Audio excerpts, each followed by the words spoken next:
The metal clangs, a sharp, piercing sound that cuts through the helmet and echoes inside your skull.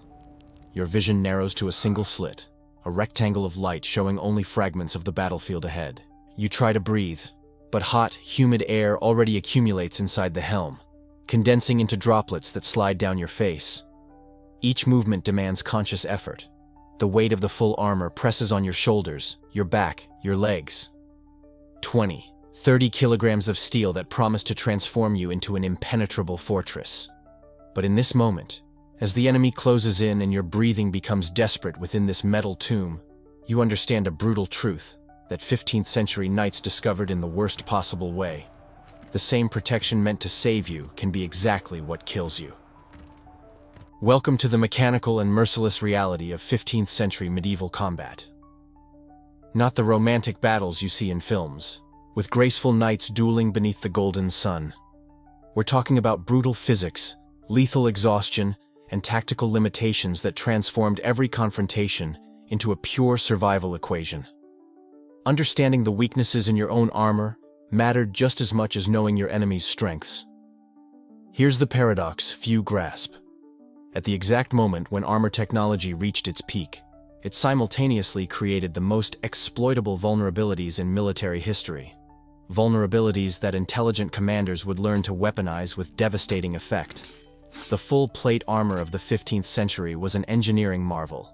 Helmets with movable visors, gorgets to protect the neck, breastplates capable of deflecting swords and turning arrows, arm guards, thigh armor, leg greaves, metal sabatons. A fully equipped knight theoretically became practically invulnerable to cutting weapons. Blades slid across polished steel. Lance points shattered against the curved surface of breastplates. It was absolute protection. It was the most advanced military technology of its time. But there was a price. And that price was paid in vision, in movement, in breath, in exhaustion. Let's start with the visor. To fully protect the face and head, 15th century helmets had minimal openings. A narrow slit for the eyes, small holes for air to pass through. The result? Your peripheral vision simply vanished. You couldn't see what happened to the sides. You couldn't see what came from below. You couldn't see the uneven ground beneath your feet. Your perception of the battlefield reduced to a narrow visual corridor, straight ahead. In a single duel, this was already problematic. In a chaotic battle, with hundreds or thousands of combatants moving simultaneously, it was potentially fatal. And breathing. That was another nightmare. Inside a closed helmet, especially during intense physical exertion, heat built up rapidly. Your exhaled breath got trapped, heating the helmet's interior. Your own labored breathing fogged the visor, making visibility even worse. Sweat streamed down your face, burning your eyes. But you couldn't just wipe it away because your hands were locked in metal gauntlets and busy holding a weapon. In prolonged combat, knights essentially gasped for air inside their own armor. The protection meant to save their lives became a portable torture chamber. Then came exhaustion. Pure, crushing exhaustion. The weight. 45 to 65 pounds of metal spread across your entire body doesn't sound so bad standing still. But try moving fast. Try sprinting. Try swinging a sword over and over. Try rolling after a fall. Try getting up after being knocked down. Full plate armor turned every movement into a massive undertaking. And in actual combat, where adrenaline, fear, and extreme physical effort all kicked in together, exhaustion hit hard and fast. Even highly trained knights in peak physical condition were completely wiped out after just 15 or 20 minutes of intense fighting. Their arms turned to lead. Their legs shook. They gasped for breath. These limitations weren't secrets. Everyone who wore full plate armor knew them. The question was, who would be clever enough to exploit them systematically?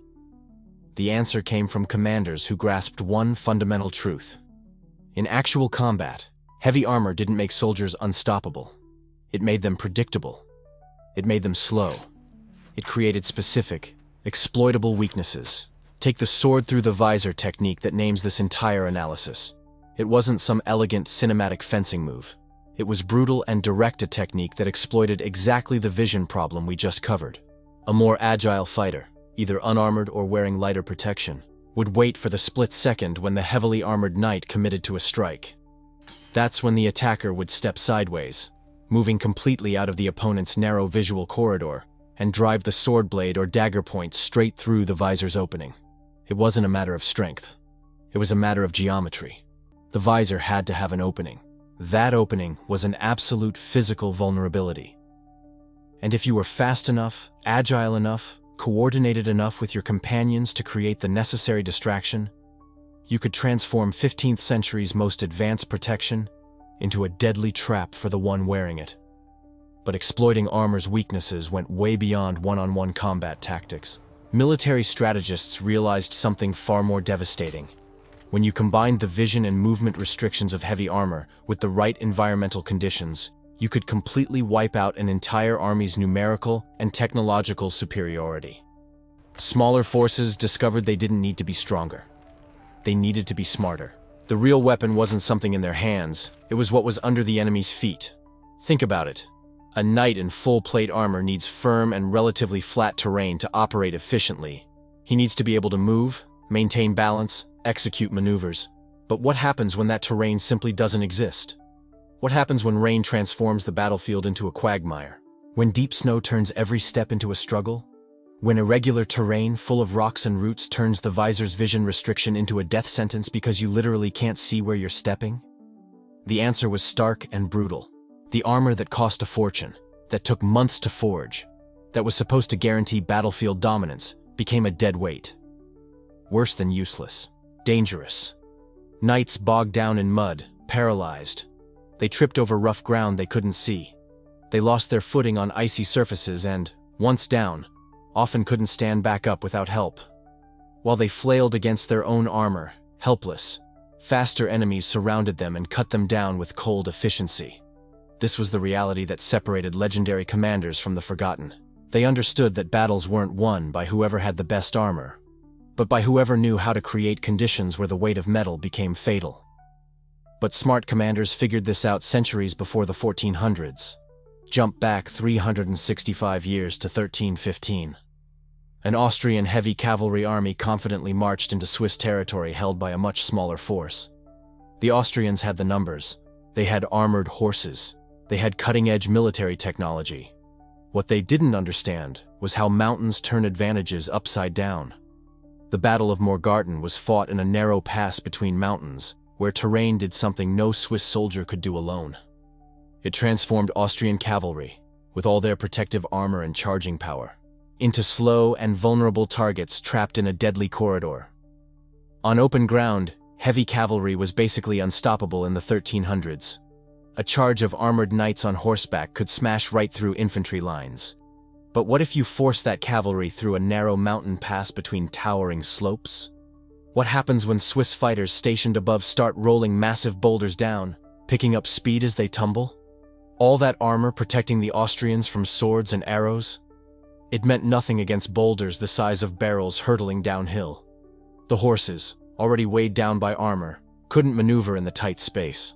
They couldn't fall back because more knights pushed forward from behind. They couldn't push ahead because Swiss pikemen with 15-foot pikes blocked the way. That narrow pass wiped out Austria's numerical advantage. Having thousands of soldiers means nothing if only 10 fit at a time in a tight corridor. Geography turned a bigger army into a trapped column that couldn't use its strength, a carefully planned killing ground. The Swiss won because they were smarter, not stronger. They picked the battlefield and weaponized the terrain in a way that Austrian technology couldn't beat. Morgarten wasn't the end of this lesson, just the start. Fast forward 160 years to 1475. Another commander takes the idea of using terrain to a whole new level that shocked military leaders of the time.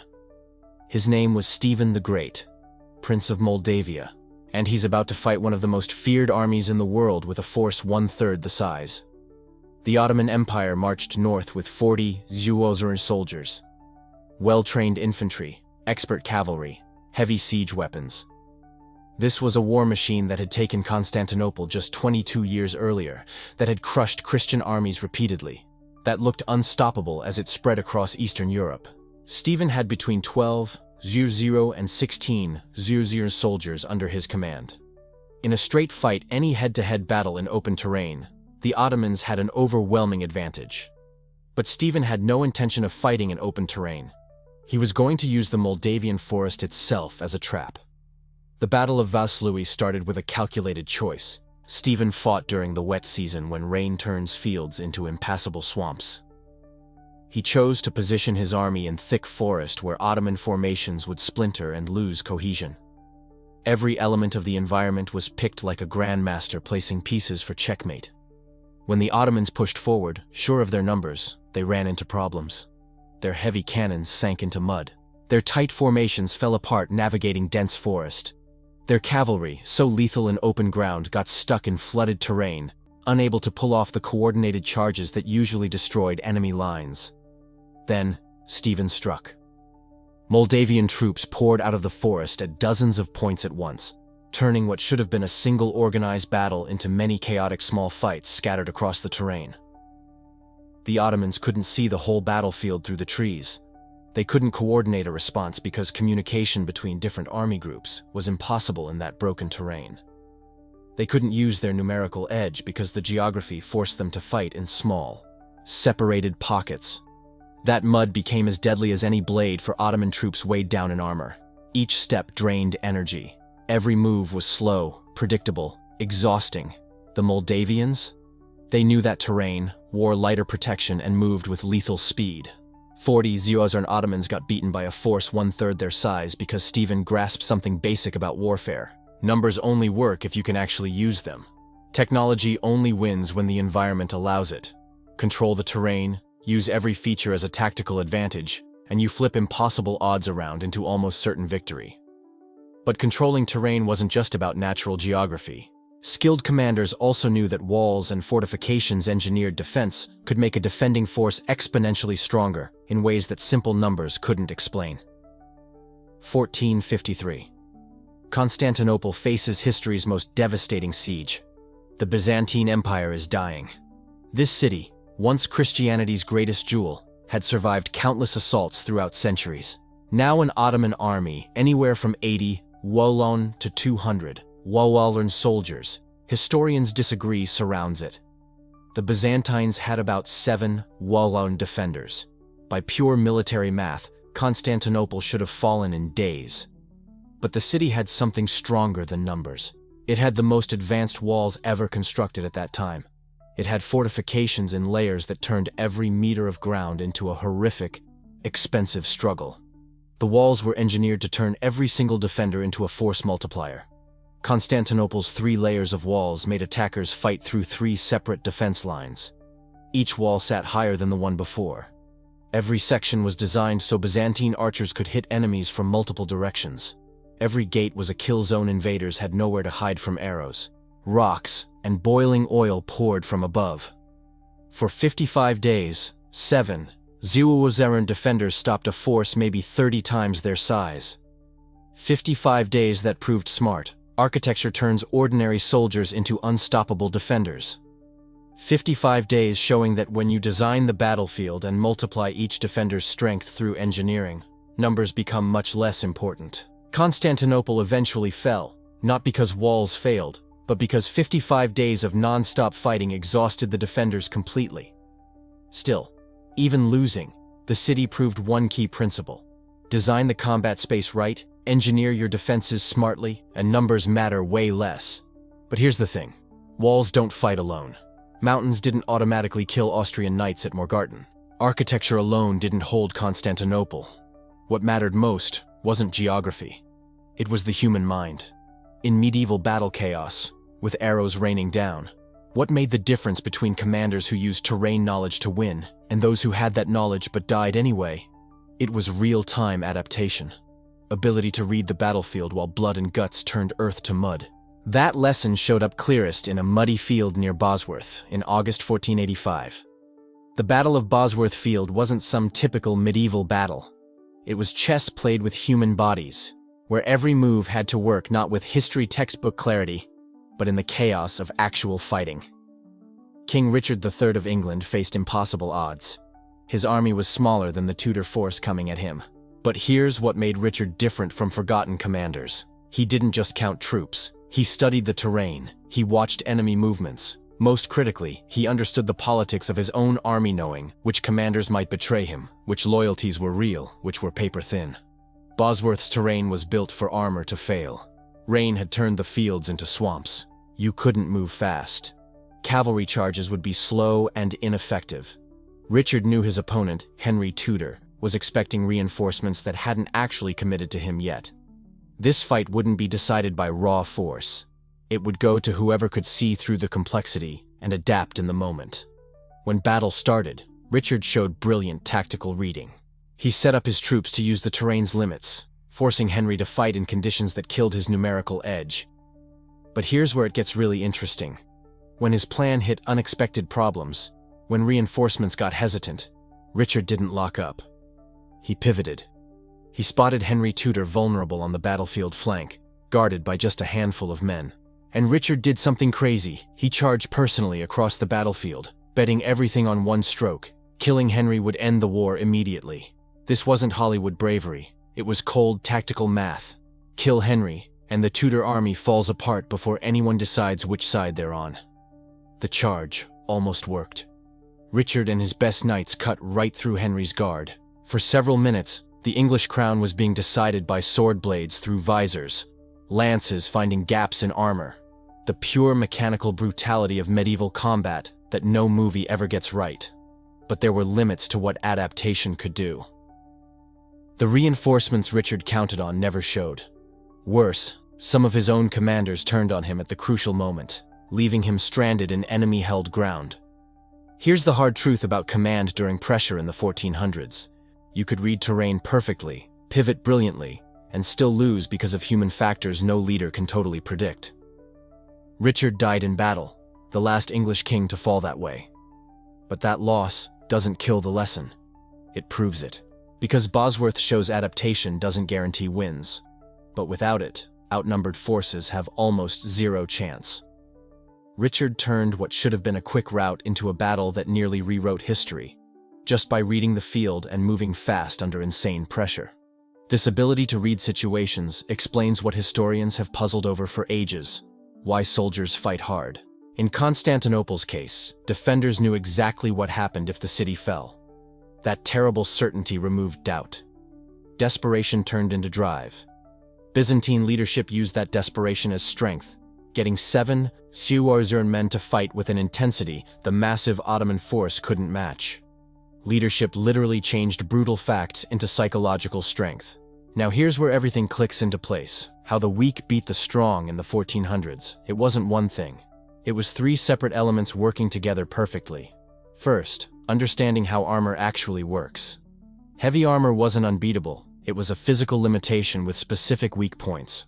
Visors cut vision. Weight drains energy. Joints can be penetrated. Commanders who got this could build tactics that turned enemy armor from advantage to liability. Second, controlling the environment. Terrain wasn't just background, it was a weapon.